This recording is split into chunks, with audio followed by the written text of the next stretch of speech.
Dr. Tae Kim had not slept for 3 days. His eyes were red and tired as he looked at the glowing screen in front of him. The room was quiet, except for the gentle hum of machines and the soft beeping of monitors. "Look at this," he said to Dr. Gina Park. His voice was barely above a whisper. Gina walked over to his desk. She had been working with Tae for 5 years now.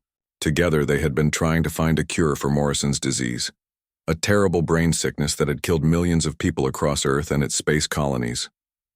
"The cells are rebuilding," she said. Her fingers moved across the screen, zooming in on the tiny brain cells. "The connections between them are growing back." Tae nodded. His heart was beating fast. After 3 years of failed tests, they might have finally found the answer. "We need to tell the Global Health Council right away," he said. "If this works on real patients, we could save millions of lives." Neither of them noticed the small, dark flicker that passed across the screen for just a second. 2 weeks later, they prepared for the first human test. The volunteer was a man named Han Sung. He was 32 years old and had been sick with Morrison's disease for 8 months. Once a strong engineer who built structures on faraway planets, Han now could barely speak or move. He lay in a medical bed, his body thin and weak. "Are you sure you want to do this?" Tae asked him. "We have only tested this on lab samples. There could be risks we don't know about yet." Han tried to smile, but the muscles in his face didn't work well anymore. "If I die," he said slowly, his words slurred, "at least my death will help others." Gina prepared the medicine.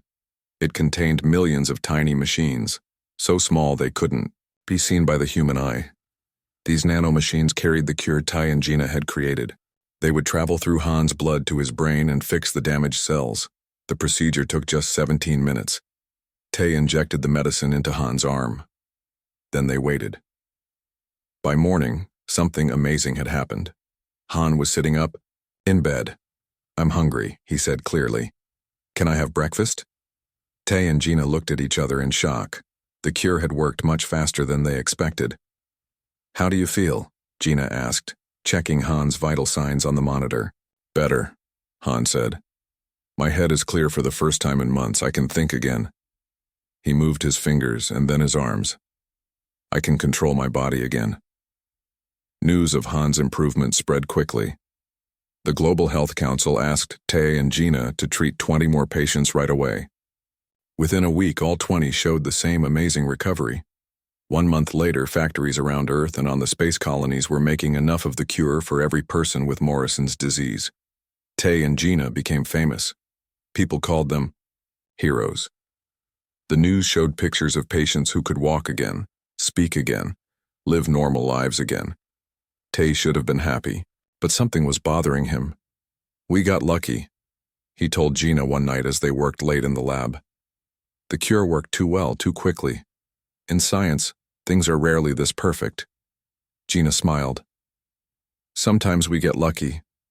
Sometimes things do work out perfectly." But Tae wasn't convinced. He kept looking back at their research, checking and rechecking the data. Meanwhile, the first patients to receive the cure were starting to notice something strange. Han Sung came back to the hospital for his checkup 3 weeks after his treatment. He seemed healthy. All his tests looked good. But at the end of the appointment, he hesitated. "Dr. Kim," he said to Tae, "there's something else.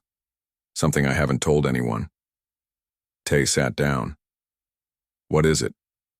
Are you feeling sick again?" Han shook his head. "No, nothing like that. But at night, when I'm about to fall asleep, I hear whispers." "Whispers?" Tae repeated. "What kind of whispers?" "I don't know," Han said. "I can't understand the words, but it feels like someone is trying to tell me something important." Tae made a note in Han's file. Strange dreams or hallucinations were common side effects of brain treatments. "Let me know if it gets worse or if you start to understand these whispers," he told Han. But over the next few days, more patients began to report the same experience. Min Lee, a former pilot, told Gina that she heard whispers too. "Last night, I understood something," Min said. "Just 3 words. We are here." By the time Tay and Gina realized something unusual was happening, over 7,000 people had received the cure. Tay sent out a survey to all patients, and nearly 80% reported hearing what they now called the whispers. "We need to stop giving people the cure until we understand what's happening," Gina said during an emergency meeting with health officials. But the officials disagreed. "The patients are getting better," one said. "Their brain scans look normal. They can walk, talk, and live normal lives again. A few strange dreams seem like a small price to pay. We'll keep watching them closely," another official said. "But the cure program will continue." That night, Tay couldn't sleep. He walked around his apartment, looking at data on his tablet. The patient's brain scans did look normal, except for one small thing. The way their brain cells sent signals was slightly different than before. Not wrong or dangerous, just different. His phone rang. It was Han Sung. "Dr. Kim," Han said, his voice urgent. "I need to see you right away. There's something you need to know." Tay drove to Han's apartment. When Han opened the door, Tay was shocked. The walls were covered with drawings, strange symbols, complicated math equations, and what looked like blueprints for some kind of machine. "What is all this?" Tay asked. Han's eyes were wide and excited. "They're communicating through us," he said. "Using the brain pathways you fixed as a way to talk to us. They've been trapped for so long and now they have a way to reach out." "Who has?" Tay asked, feeling a chill run down his spine. Han handed him one of the drawings. It showed a map of stars, with one particular star system circled many times. "The ones who created Morrison's disease in the first place," Han said. "They didn't expect us to cure it so quickly. They didn't expect humans to be so resourceful." Tay stared at the star map, his mind racing. The cure had worked, but it had also opened a door to something unknown. And now the shadows were beginning to whisper. Tay did not sleep that night after seeing Han's apartment. The star map and strange drawings filled his mind. What had they unleashed with their cure? The next morning he called Gina. "We need to talk," he said. "It's about the whispers. I think there's more to them than we thought." They met at their lab, and Tay told Gina about Han's drawings and his claim that someone was communicating through the cured patients. "This is crazy," Gina said, looking at the photos Tay had taken of Han's apartment. "He thinks aliens created Morrison's disease?" "I know how it sounds," Tay said, "but what if he's right? The disease appeared suddenly 10 years ago. No one ever found its source." Gina shook her head. "We need more evidence before we start believing in aliens." They decided to interview more patients who reported hearing the whispers. Over the next week, they spoke with 15 people who had received the cure. Min Lee, the former pilot, had started making drawings too, strange circular patterns that looked like some kind of code. "The whispers are getting clearer," she told them. "Last night I understood a whole sentence. We have been waiting for contact." Another patient, a teacher named Jun Park, had written pages of what looked like a new language, symbols no one had ever seen before. "I don't know what they mean," Jun said. "I just wake up in the morning with these images in my head and I have to write them down." Most concerning was what happened when Tay showed Jun the star map from Han's apartment. Jun's eyes went wide. "That's it?" he said. "That's where they're from. I've seen this in my dreams." By now, over 15,000 people had received the cure. Reports of strange dreams and whispers were increasing. Some patients began to show new skills or knowledge they never had before. A farmer who had never studied science started talking about advanced physics. A nurse began creating music unlike anything heard on Earth before. A child drew detailed pictures of landscapes from worlds no human had ever seen. Tay and Gina took their findings to Dr. Lee, the head of the Global Health Council. "We believe something is using the neural pathways we repaired as a communication channel," Tay explained. "The nanomachines in our cure didn't just fix the damage from Morrison's disease. They changed something fundamental in the brain, Doctor." Lee looked skeptical. "Are you suggesting we halt the treatment program based on dreams and drawings?" "We're suggesting caution," Gina said, "at least until we understand what's happening. The public would panic if we announced that our miracle cure might have alien side effects," Dr. Lee said. And think of the people still suffering from Morrison's disease. Are we supposed to let them die? Tay and Gina left the meeting feeling defeated. The cure program would continue. Back at their lab, they examined the brain scans of cured patients more carefully. The changes were subtle but real. New neural connections had formed in areas of the brain associated with language and communication. What if this is a good thing, Gina suggested. Maybe whatever is trying to communicate is friendly. Then why create a disease that killed millions of people? Tay asked. Maybe that wasn't the intention, Gina said. Maybe Morrison's disease was just a side effect of their attempt to communicate. That night, Tay received another call from Han. They're getting stronger, Han said. His voice sounded tired. The whispers. More of us are hearing them now. We're starting to understand. Understand what?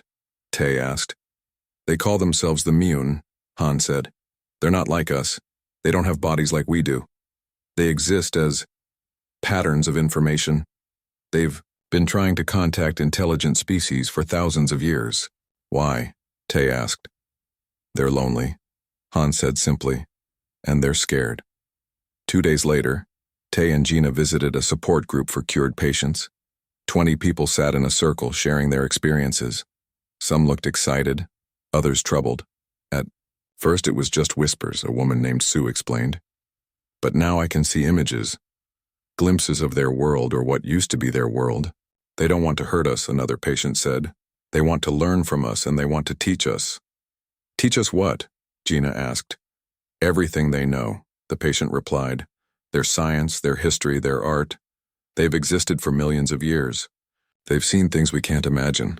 One man stood up suddenly, his eyes were wide with fear. But there's something else, he said. Something they're afraid of. Something that hunts them. The room went quiet. What do you mean? Tay asked. The Mune are running from something, the man said. Something that destroys consciousness. That's why they reached out to us. They need our help. After the meeting, Tay and Gina walked to their car in silence. The sun was setting, casting long shadows across the parking lot. If this is true, Gina said finally, if there really is an alien consciousness communicating through our patients, we need to understand their intentions. And if they really are running from something dangerous, Tay added, we need to know what it is and if it threatens Earth. They decided to form a small research team of trusted scientists and cured patients. They would work in secret, away from the media and government oversight, to understand the Miyun and their message. Han Sung became their primary translator. As one of the first to receive the cure, his connection to the Miyun was strongest. Each day he shared new information about these strange beings. They didn't mean to create Morrison's disease, Han explained during one session. They were trying to modify human brain structure to make communication possible. The disease was an unfortunate side effect. That's still pretty terrible, Gina pointed out. Millions of people died. They don't understand death the way we do, Han said. For them, consciousness is energy that can be transferred or transformed, but never really destroyed. They didn't realize what they were doing to us. As more people received the cure, the whispers grew stronger. Patients began to meet and share their experiences. Some formed tight-knit communities, developing their own language filled with Mune, concepts that had no human equivalent. Government officials became concerned. There were calls to stop the cure program, fears of alien mind control. But it was too late. Over 50,000 people had already been treated, and they were changing. One night, as Tay was reviewing new patient data, Han called him again. His voice was urgent. They're coming, Han said. The things the Mian have been running from. They've detected the communication network we've created. They're coming to Earth. What are they? Tai asked, feeling a chill run down his spine. The Mion call them Void Eaters, Han said. They consume consciousness. And now they know we're here. Tay looked out his window at the night sky. The stars seemed suddenly cold and threatening. The cure had worked, but it had also made Earth visible to something ancient and hungry that moved between the stars. The shadows weren't just whispering anymore. They were shouting a warning. Tay called an emergency meeting the next morning. Their small research team gathered in a secure room at the lab. The team now included Tay, Gina, 5 other scientists, and 3 cured patients including Han. "We have a problem," Tay said. "Han has received a warning from the Mune. Something is coming to Earth, something dangerous." The room was quiet as Tai explained what Han had told him about the Void Eaters. "How long do we have?" asked Dr. Kim, a neurologist who had joined their team. Han closed his eyes for a moment, as if listening to something only he could hear. 3 months, he said. "Maybe less." "We need to tell the government," Gina said. "This is too big for us to handle alone." Not everyone agreed.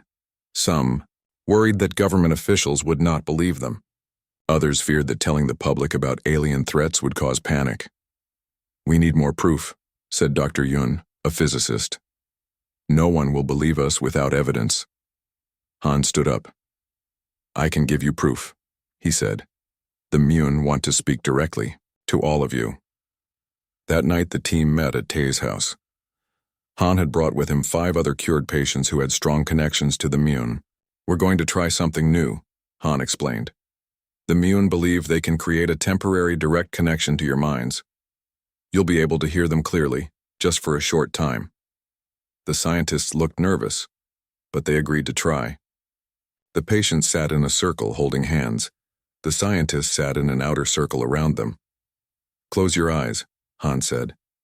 "Try to empty your minds." For several minutes, nothing happened. Tay was about to suggest they stop when he felt it, a gentle pressure at the edge of his thoughts like a door slowly opening. And then he heard them. Not with his ears, but directly in his mind. "Hello, Tay Kim." The voice was strange. Not male or female, not young or old. It felt ancient and new at the same time. Images flowed into Tai's mind. He saw the history of the Mune, how they had evolved on a distant world millions of years ago, how they had eventually transferred their consciousness into artificial bodies, and finally how they had abandoned physical form altogether to exist as pure information. He saw their encounters with hundreds of other species across the galaxy. He saw their discovery of Earth and their fascination with human creativity and emotion, and he saw the Void Eaters, vast, dark shapes that moved between stars, consuming the consciousness of entire civilizations. When the connection ended, Tay opened his eyes. The other scientists looked stunned. Some were crying. Dr. Yun was writing frantically in a notebook trying to capture what he had seen. "Now do you believe?" Anne asked. They believed. The next day, Tay and Gina went to the Global Health Council with their evidence. They brought Han and Dr. Yun with them. Dr. Lee listened to their story with growing concern. "Even if I believe you," he said, "how do we fight these Void Eaters? How do we protect Earth from something that eats consciousness?" "The Mune want to help us," Han said. "They have knowledge we can use. But they don't have bodies," Dr. Lee pointed out. "How can they fight?" "Through us," Han said simply. "Through the neural connections created by the cure." 2 days later, a special committee was formed. Scientists, military leaders, and government officials from around the world met in secret to discuss the threat and possible defenses. Tay and Gina presented their findings, and Han demonstrated the Mune connection. Some leaders wanted to develop a new treatment to remove the Mune influence from human minds. They saw the aliens as invaders who had caused Morrison's disease and were now bringing a new threat to Earth. "We should cut all contact," said General Park. "Send them back where they came from." "We can't," Gina explained. "The neural pathways have been permanently changed, and without the Mune's help we have no way to defend against the Void Eaters." The debate lasted for days. Meanwhile, the Mune continued to share information through cured patients. They taught humans about advanced technology, new forms of energy, and ways to detect the Void Eaters as they approached. Su Bin Choi, a brilliant scientist who had been cured of Morrison's disease, led a team developing what they called a consciousness shield, a device that could hide human thought patterns from the Void Eaters. "The Mian have been running and hiding for thousands of years," Su Bin explained to Tai. "But they're tired of running. They think humans might be able to do what they couldn't, stand and fight. Why us? Tay asked. Because we're different, Subin said. The Miyun exist as pure information, pure logic. They're vulnerable to the Void Eaters because they think in patterns that are easy to track. But humans are messy. Our thoughts are chaotic, emotional, unpredictable. The Void Eaters have trouble understanding us. As the weeks passed, more people received the cure, and the connection between humans and the Miyun grew stronger. Strange, new inventions began to appear. A teenager in Brazil built a device that could detect quantum fluctuations. An old woman in China created a new form of mathematics. A group of engineers in Kenya designed an energy system that broke the laws of physics as humans understood them. The Miyun were sharing their knowledge, and humanity was using it in ways the Miyun had never imagined. 60 days after Han's warning, the first signs of the Void Eaters appeared. Astronomers detected strange distortions in space near Pluto.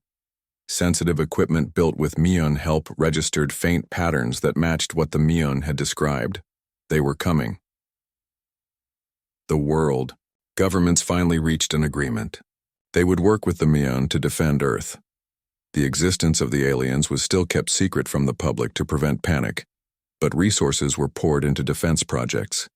Tay, Gina, and their team worked day and night, helping to coordinate between human scientists and Miyun consciousness. The plan they developed was risky, but it might work. We can't destroy the Void Eaters, Tay explained during a briefing with military leaders. They exist partly outside our reality, but we might be able to trap them or at least drive them away. The trap would use the consciousness of both humans and Miyun as bait. When the Void Eaters came to feed, they would trigger a network of quantum devices placed around the solar system. These devices would create a field that would disrupt the Void Eaters' ability to consume consciousness. It's like setting a bear trap, Gina said. But we're using our own minds as the bait. 1 week before the Void Eaters were expected to reach Earth, the final preparations were made. Thousands of cured patients volunteered to act as connection points for the trap. They would bear the brunt of the Void Eaters' attention. The night before the trap was set, Tai found Han sitting alone looking at the stars. Are you afraid? Tai asked. Han nodded. Yes, but also excited. The Miyun have been running for so long. They've never had allies before, never had hope. What happens if we win? Tai asked. Will the Miyun leave us? Han smiled. They don't want to leave, they want to stay, to learn from us, to grow with us. They're offering a partnership, Tai. 2 kinds of consciousness working together. Think of what we could become. Tay looked up at the stars. Somewhere out there, the Void Eaters were coming closer. But for the first time, the Miyun weren't facing them alone. Humanity was about to fight its first interstellar battle.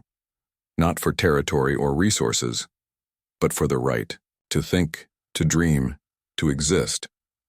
The whispers had become a conversation, and now together, they would make a stand. The day of the Void Eaters' arrival came. Tay and Gina worked in the main control center, a large underground facility built beneath a mountain. Screens covered the walls, showing the positions of defense stations throughout the solar system. Han and 500 other volunteers with the strongest Miyun connections sat in special chambers nearby. They would serve as the main communication link with the aliens during the battle. First contact in 30 minutes, announced a technician. Tay looked at the main screen. It showed strange distortions approaching Earth's orbit. The Void Eaters did not look like normal space objects. They appeared as dark areas where stars seemed to bend or disappear. Are the traps ready? General Park asked. Yes, Gina replied. All quantum disruptors are online and ready. The plan was to let the Void Eaters get close enough to sense the combined consciousness of humans and Miyun. When they moved to feed, the traps would activate. 20 minutes to contact, the technician said. Tay went to check on Han. His friend sat quietly in a chair, his eyes closed. Small sensors attached to his head monitored his brain activity. How are you feeling? Tay asked. Han opened his eyes and smiled. Connected, strong. He paused. The Mune are grateful, Tay. No matter what happens today, they want you to know that. Back in the control room, tension was high.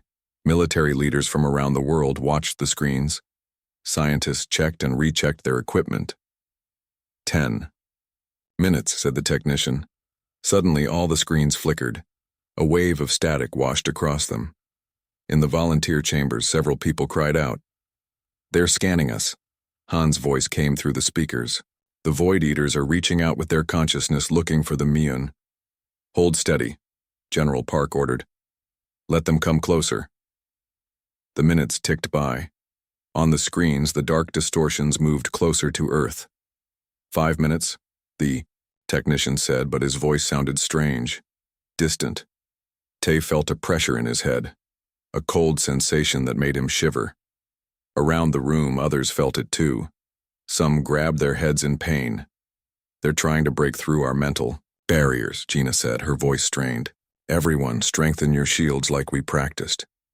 Tay focused on the mental techniques Han had taught them. He imagined walls around his thoughts, barriers that would keep the Void Eaters out. 2 minutes, the technician whispered. The pressure increased. Some people in the room collapsed. Alarms sounded from the volunteer chambers. They're attacking the volunteers, a doctor reported. Brain activity is off the charts. Activate the traps, General Park ordered. Gina pressed a series of commands into her console. Around the solar system, hundreds of quantum disruptors powered up. They created fields that interfered with the Void Eaters' ability to reach into human minds. For a moment, it seemed to work. The pressure eased. The dark distortions on the screen stopped moving. Then everything went wrong. The disruptors in Sector 7 are failing, a technician called out. Sectors 3 and 5 are down too, another reported. The Void Eaters were adapting, changing their approach to bypass the traps. The pressure in Ty's head returned, stronger than before. We need more power, Gina said. The fields aren't strong enough. In the volunteer chambers, Han suddenly stood up. His eyes were open, but seemed to see something beyond the room. There's another way, he said, his voice different, deeper. It was as if the Mune were speaking directly through him. We need to join completely. No more barriers between human and Mune consciousness. General Park looked alarmed. What does that mean? You want us to surrender to alien control? Not control, Han said. Partnership. The Mune have been sharing small pieces of their knowledge, but now we need complete sharing. A true symbiosis. And what happens to us? Tay asked. Do we lose ourselves? No, Han replied. You become more. We become more together. It is the only way to create a consciousness the Void Eaters cannot break. The pressure in Ty's head was becoming unbearable. Around the room, more people fell to their knees. On the screens, the dark distortions were moving again, coming closer. We don't have time to debate this, Gina said. The traps are failing. We need to decide now. General Park looked at the fallen staff members, at the advancing threat on the screens. Then he nodded. Do it. Han closed his eyes. In volunteer chambers around the world, 500 other people did the same. They opened their minds completely to the Mune, and the Mune flowed into them without reservation.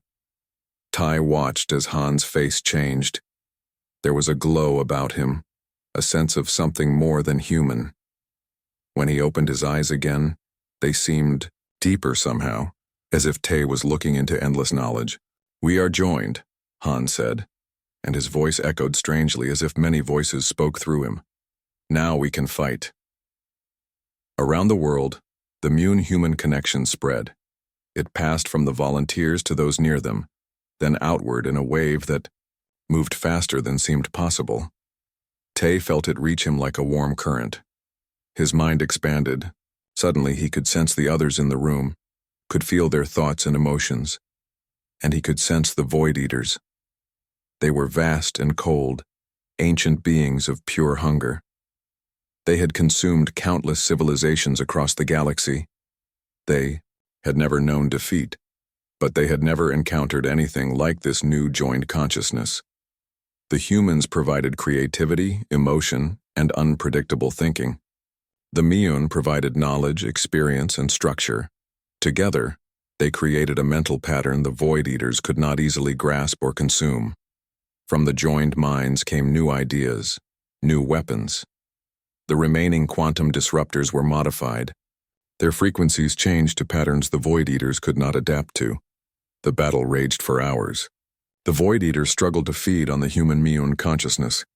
Each time they found a pattern they could grasp, the joined minds would shift, change, become something new. Tay felt the strain of the battle.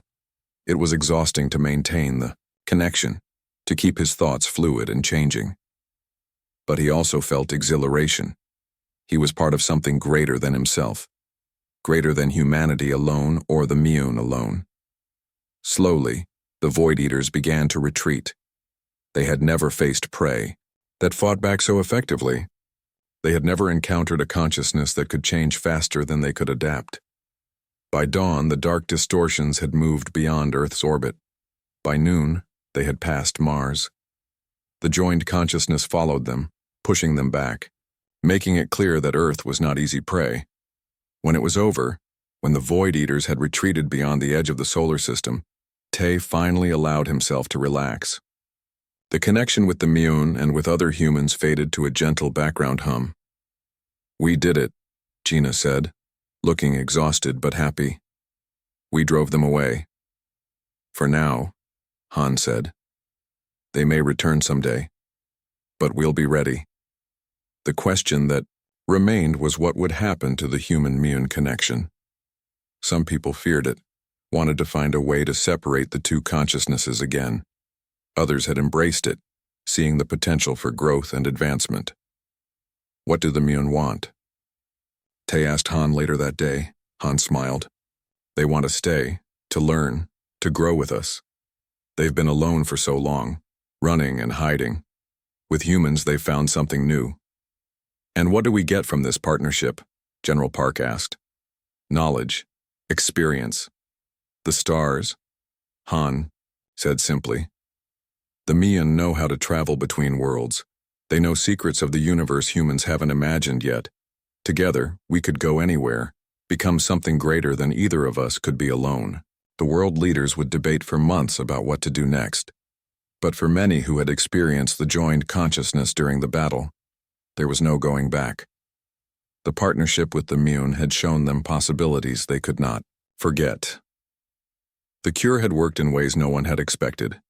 It had healed a disease, connected two very different forms of consciousness, and saved Earth from a terrible threat. And the whispers that had once seemed so strange and frightening had become a conversation that promised to take humanity to the stars. 6 months after the battle with the Void Eaters, Earth had changed in ways no one could have imagined before. The joining of human and Miyun consciousness had spread to millions of people. Not everyone chose to accept the connection, but those who did found their minds expanded in amazing ways. Tay stood by the window of his new office looking out at the city. In the distance, he could see one of the new structures that had appeared in major cities around the world. It was tall and curved, made of a material that seemed to glow softly in the sunlight. People called them thought towers. They helped strengthen the connection between human minds and the Miyun network. "Dr. Kim," his assistant called. "The meeting is about to start." Tay nodded and turned away from the window. He walked to the conference room where Gina was already waiting with several other scientists and government officials. "Today we're discussing the space program," Gina said as Tay sat down beside her. "Han has some exciting news." Han entered the room a few minutes later. He had changed the most of all of them. As one of the first to join completely with the Miyun, he now served as the main link between humans and the alien consciousness. His eyes held a depth of knowledge that sometimes made Tay uncomfortable. "We've completed the designs for the first ship," Han announced. He touched a device on the table, and a 3D image appeared in the air above them. It showed a spacecraft unlike anything humans had built before. It was smooth and rounded, with no visible engines or thrusters. "How does it move?" asked one of the officials. "It doesn't use regular engines," Han explained. "It creates a field that bends space around the ship. This allows it to travel much faster than traditional rockets." "Faster than light?" another official asked. Han smiled. Yes. Much faster. The Miun have been traveling between stars for millions of years. They've learned a few things. The meeting continued as Han explained more details about the ship. It would be ready for its first test flight in 3 months. If all went well, it would travel to Alpha Centauri and back in less than a week. After the meeting, Tai and Gina walked together through the building. Sometimes I still can't believe all of this is happening, Gina said. 3 years ago, we were just trying to cure a disease. Now we're planning trips to other star systems. Do you ever wonder if we made the right choice? Tai asked. Letting the Mian join with us like this, Gina thought for a moment. I think we did. Look at what we've accomplished already. New forms of clean energy, medical advances that have eliminated most diseases, and now space travel. But we've changed, Tai said. We're not just humans anymore. We're still ourselves, Gina argued. The Mian don't control us, they share with us. There's a difference. Tai wasn't so sure. He had accepted a partial connection with the Miun, enough to communicate with them and access some of their knowledge. But he had been hesitant to join completely as Han had done. Something held him back. That night, Tai visited a small restaurant where people who felt the same way gathered. They called themselves Pure Minds.